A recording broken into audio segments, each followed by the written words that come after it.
hear a telephone conversation about a car insurance claim. You have 30 seconds to look at questions 1 to 5.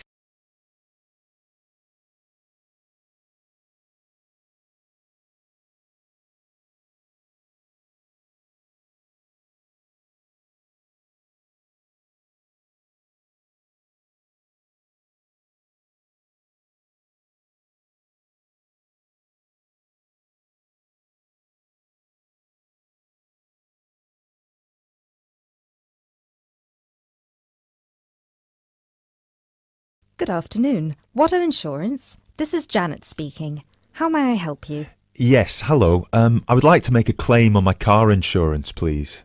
Certainly, sir. First of all, I'd like to inform you that all of our calls are recorded for monitoring and training purposes. Is that okay? That's okay. Could you please tell me your full name? Sure, it's Mr. Bennett Fisher. Okay, sorry, how do you spell your surname? It's spelled Fischer. Great, thank you. I see that you have taken out a third-party fire and theft premium with us on a 2013 light blue Volkswagen Passat. Is that okay? Yes, well, almost. The colour is not light blue, it's light green. Okay, thank you for updating your information with us. What is the nature of your claim with us today? Last weekend, I had driven up to York on business and left my car in a monitored car park. However, it was only monitored until 8 p.m, and I did not return to collect it until 9:30 p.m, after which no car park staff were present. When I arrived at the car park, my car wasn't there. It must have been stolen. I see. Were there any valuable items left in your car which could have been seen from outside? Well, I had recently bought quite an expensive radio for my car, but the front panel is detachable, and I always stow it in my glove compartment. So, no, there wouldn't have been anything valuable on display. Okay, Mr. Fisher. Thank you for that information. I'm going to send you some forms through the mail for you to fill in. Before I can do that, I need to ask you a couple more questions. Is that okay? Of course.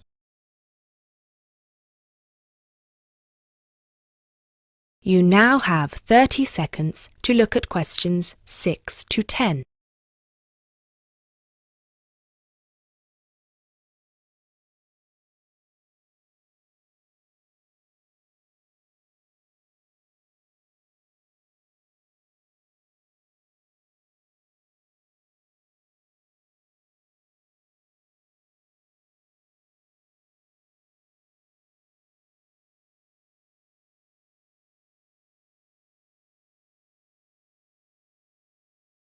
Thanks, Mr. Fisher. First of all, could you let me know your policy number, please? Of course. I have it right here. It's G34C245. G34C245. Thanks. And the type of claim?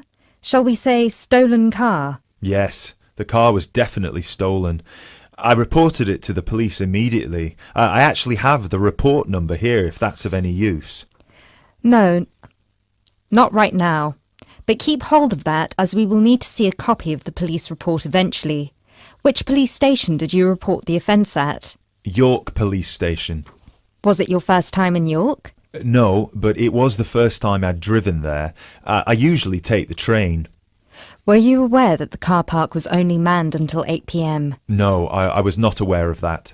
Were there any signs put up on the premises that informed car owners of the risks of leaving their cars after normal operating hours? Yes, but they said the car park was going to be guarded until 10 p.m, at which point the entrance is barred so no cars can come in or out.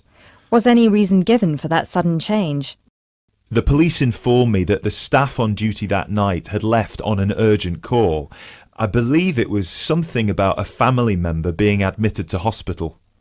Were there any personal items left in your car? Yes, first of all there was the car radio I mentioned before. Ah, yes, of course. Anything else?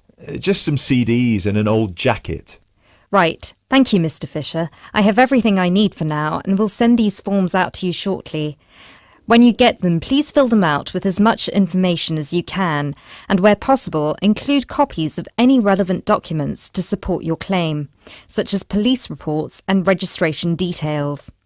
Once you have returned that to us, we can then start to assess whether you will be eligible to receive compensation.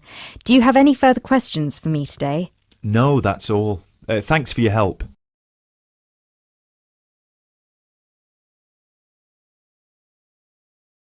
You will hear a speech given to new employees at a museum. You have 30 seconds to look at questions 11 to 13.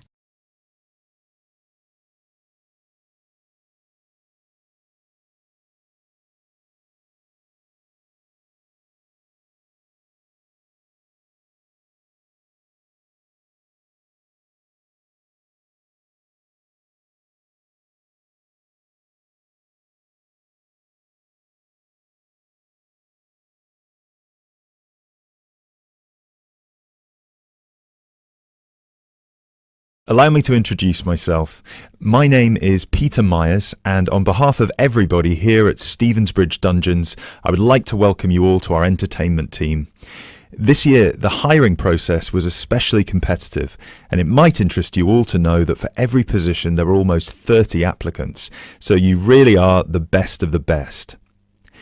In a moment, I will take you on a tour of the museum so you can get an idea of what the space is like.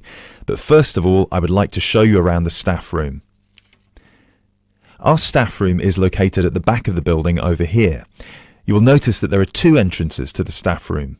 One leads to the room we're in now, which is the main and oldest dungeon here at Stevensbridge, which we have turned into the museum. This is where you will greet the new visitors, and also where the tour throughout the dungeons will begin. I should mention now that we only ever send visitors through as part of a group, so even on the busy days you will still get roughly 10 minutes of free time between each group. Make sure you use that time wisely, because you'll need to get straight back into character as soon as it's over.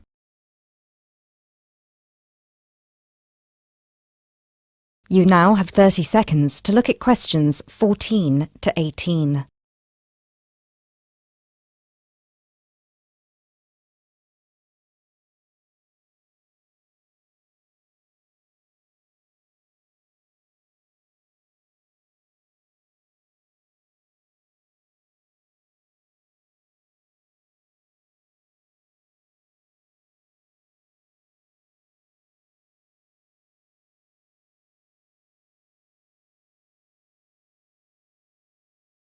Right, follow me and I'll show you the layout of the museum. From the museum, we can pass through this door near the interactive display into the staff room.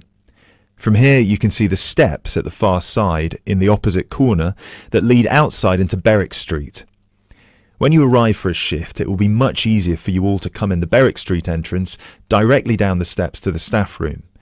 If you come in through the main visitor entrance, it will take you longer to get past security. As you can all see, there are lockers on your right-hand side. They should be big enough for you to put your bags and coats in. You'll get given keys later that work with any of the lockers in here. Over on the other side, past the lockers, is our most exciting area. This is where our wardrobe and makeup will take place. Every shift, you will be transformed from normal people into grotesque medieval prisoners. If you're lucky, you get to be the jailer, but even they rarely bathed in those days. Of course, some of you might consider yourselves method actors, but please do try to shower before your shift. We don't want to give visitors an experience that's too authentic. Now, we do have a staff shower here if you really need it. It is located next to the staff toilets, which are unisex. I hope nobody has too much of a problem with that. Unfortunately, dungeons were not really designed with comfort in mind. You can find the bathroom at the other end of the room from the makeup area. There is also another toilet for the public, concealed just to the right of the door into this room. Let's move back into the museum. We have three main sections down here. The first one you pass into when you leave the staff room is the museum. This is where all the useful information can be found, such as dates, number of prisoners, and the kinds of torture that were used. I know it's a lot of information to take in on your first day, but try to learn as much of it as you can. Even though you'll mostly be in character, visitors might want to ask you some questions, and it would be great if you could tell them more about the dungeons. I think it would be more interesting if visitors could learn directly from you rather than having to read about it. As you can see, on the left we have an interactive display for children, and on the right we have a photo booth. This was the original dungeon, first built in 1435.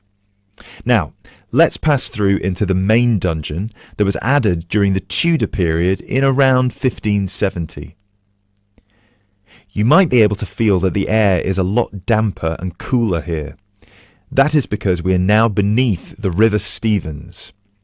This is primarily the room in which most of you will be working. This is where many high-profile religious figures were held, sometimes for years on end. Depending on the roles you will be playing, you can either be chained up, free to roam, or, if you're a jailer, wandering between prisoners to keep an eye on them. You now have 30 seconds to look at questions 19 to 20.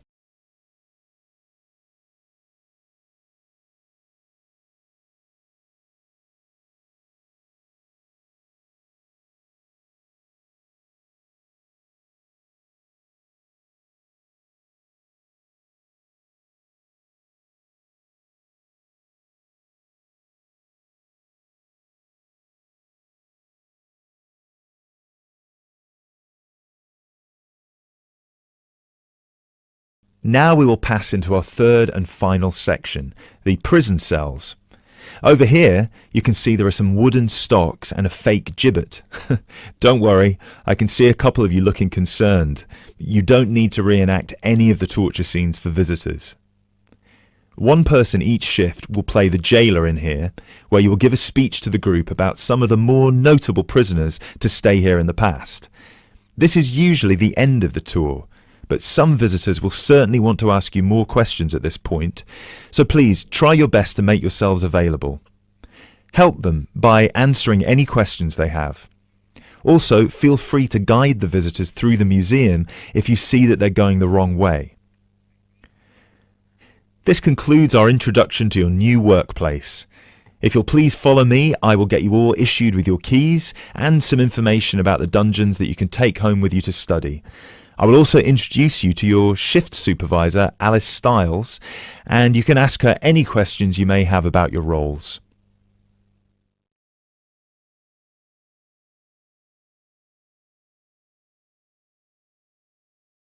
You will hear a conversation about tea between an expert and a reporter. You have 30 seconds to look at questions 21 to 24.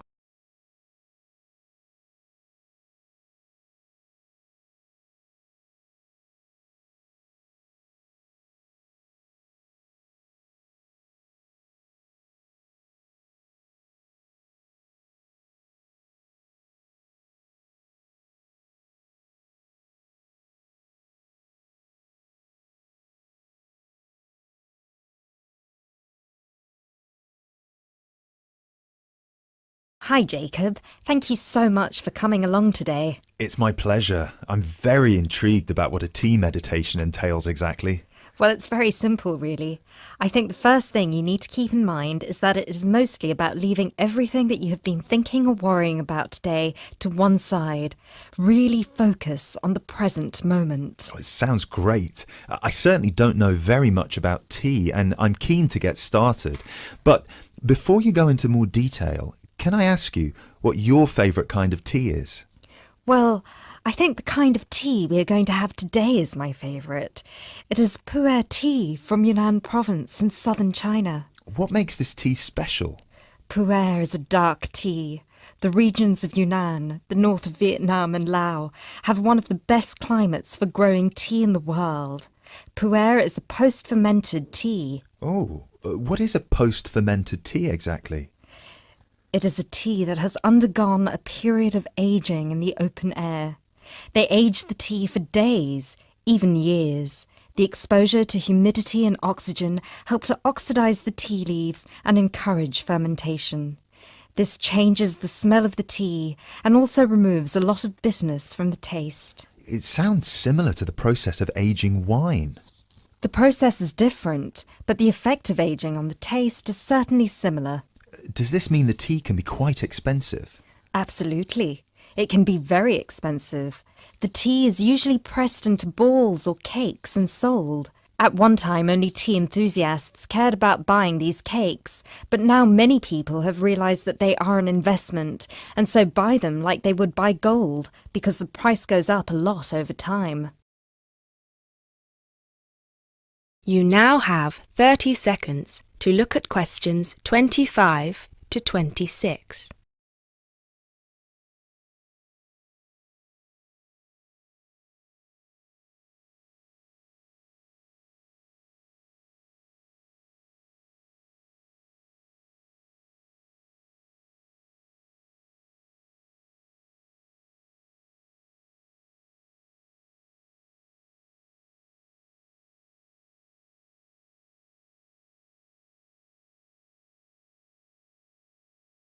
So now I want you to focus on clearing your mind of anything other than this present moment. Let go of any concerns. OK, one slight problem. I will need to record our conversation, and I will need to take notes for the article. I plan to write about this for my newspaper. Is that OK? Oh yes, of course. Whatever you need. Thank you. I'll try to keep my notes to a minimum. Good. So, where was I?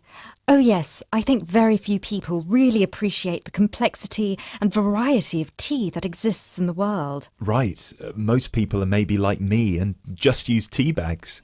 Exactly. And with a tea bag, the tea is trapped inside and cannot move around freely. You can really taste the difference drinking a brewed tea that was free to move around through all the water. So, do you ever use tea bags? Never. You now have 30 seconds to look at questions 27 to 30.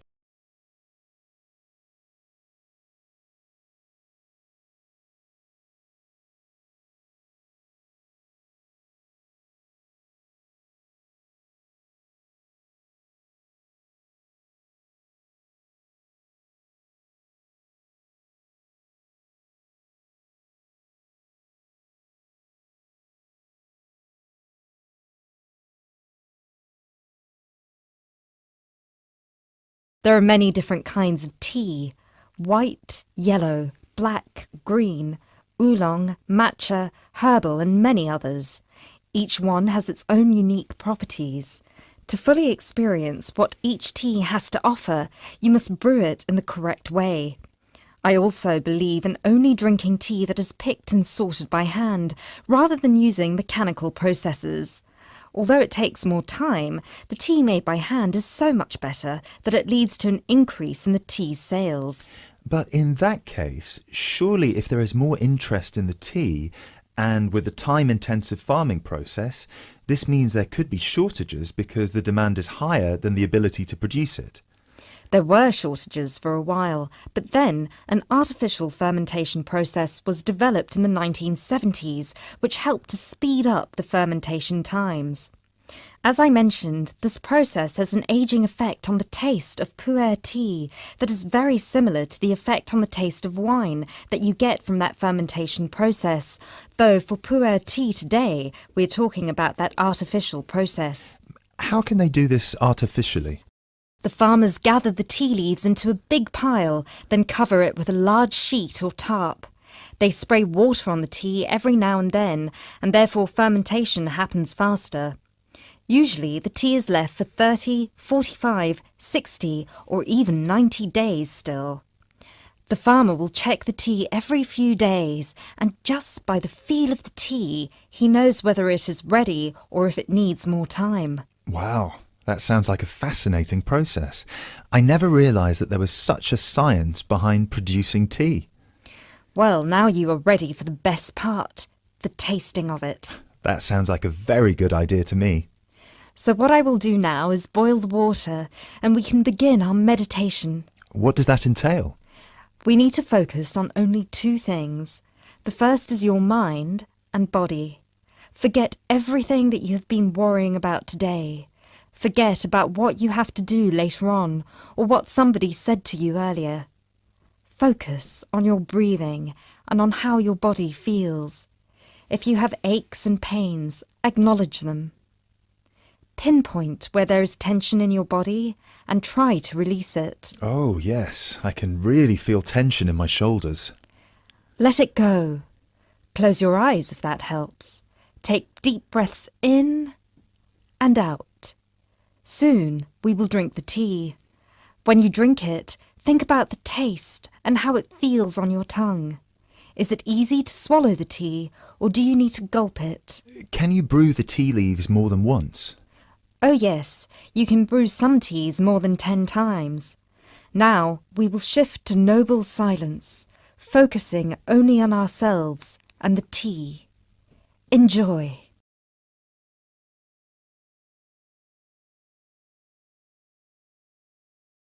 You will hear part of a lecture about architecture.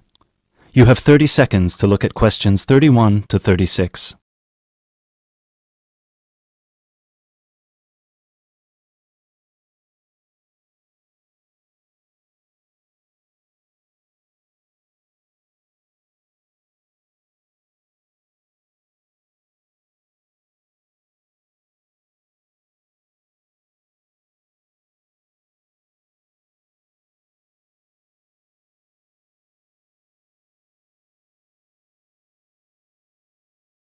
During today's seminar, we will be looking at English Gothic architecture and its origins with a specific case study of Wells Cathedral in England. The Gothic style was initially brought over to England from France. This was at a period of time in which England was ruled from France by the Normans, starting with William the Conqueror, who first defeated the English army at the Battle of Hastings on October 14th, 1066. After 1072, when some smaller rebellions in northern England had been defeated, the Normans gained complete control of the English monarchy, which they controlled until 1154. The peace that ensued in England had a large impact on many aspects of daily life. Thousands of French words entered the English language for the first time, such as beef, fruit, city, and hour. French ideas and styles, like Gothic, also began to flow across the Channel to England too, examples of which can still be seen in the architecture of many listed buildings. A listed building is one that is protected from alteration or demolition because of its historical or stylistic importance. One such building is Wells Cathedral. Construction on Wells Cathedral began in 1175, at a time when Gothic architecture as a style was in its infancy. As a result, it is one of the first entirely Gothic buildings ever constructed. From the first design to the date it was completed in 1490, Gothic architecture flourished in England. Therefore, later additions to the building were still influenced by this Gothic style, rather than by later architectural styles such as Tudor architecture. Older cathedrals in England would have initially been influenced by Romanesque architecture, alternatively known as Norman architecture in England. As the former name suggests, Romanesque was a building style based on the skills passed on to various areas of Europe by the Romans. When the Western Roman Empire collapsed in the 5th century, these methods were retained by Rome's former colonies and developed further. One such Roman gift to the Romanesque architects was the round arch, also known as the true arch. The Romans perfected this style by using wedge-shaped stones called voussoirs, which created pressure that held the structure together at the top. Cathedrals in England, such as the ones in Ely and Canterbury, were started before the arrival of Gothic architecture. Even though parts of those two cathedrals, which were constructed later, are in the Gothic style, other sections predating the arrival of Gothic architecture are Romanesque. The result is known as eclectic, because the building is constructed using more than one style. All of these cathedrals belong to a group known as the medieval cathedrals of England. There are 26 different buildings that belong to this group in total, all of which were constructed or added to during a 500-year period from 1040 to 1540. You now have 30 seconds to look at questions 28 to 30.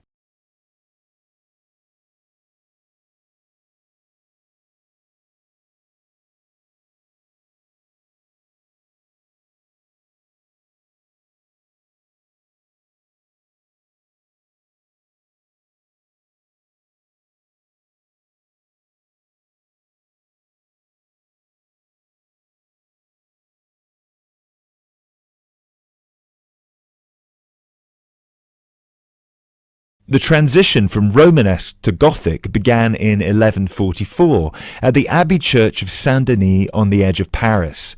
It was here that a Benedictine abbot by the name of Suger had just completed his plan to rebuild the Basilica of Saint-Denis in a new style through which he believed the dull mind rises to truth through that which is material.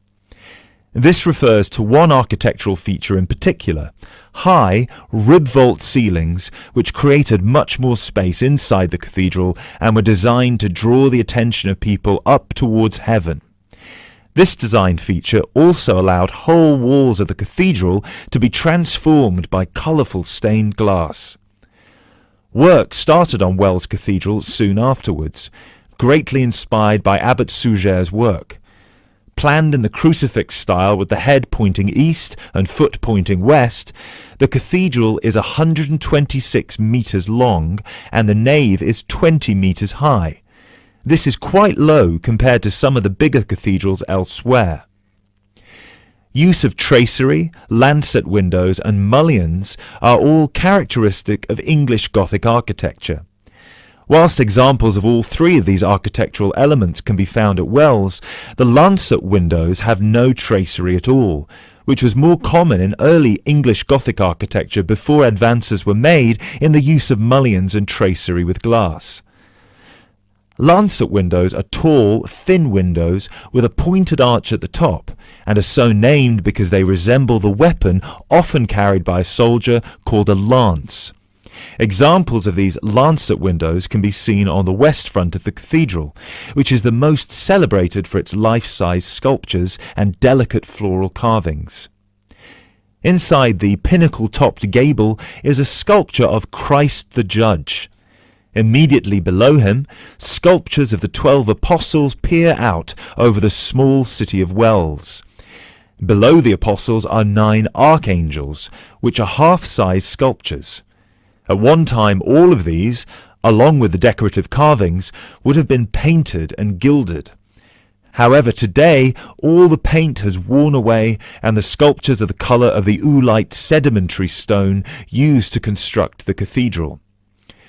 It is remarkable to think that more than 800 years ago such magnificent buildings were created without the use of large cranes and modern technology. It would have taken much longer, but it is possible to see the high level of craftsmanship and attention to detail that is less common in the modern day.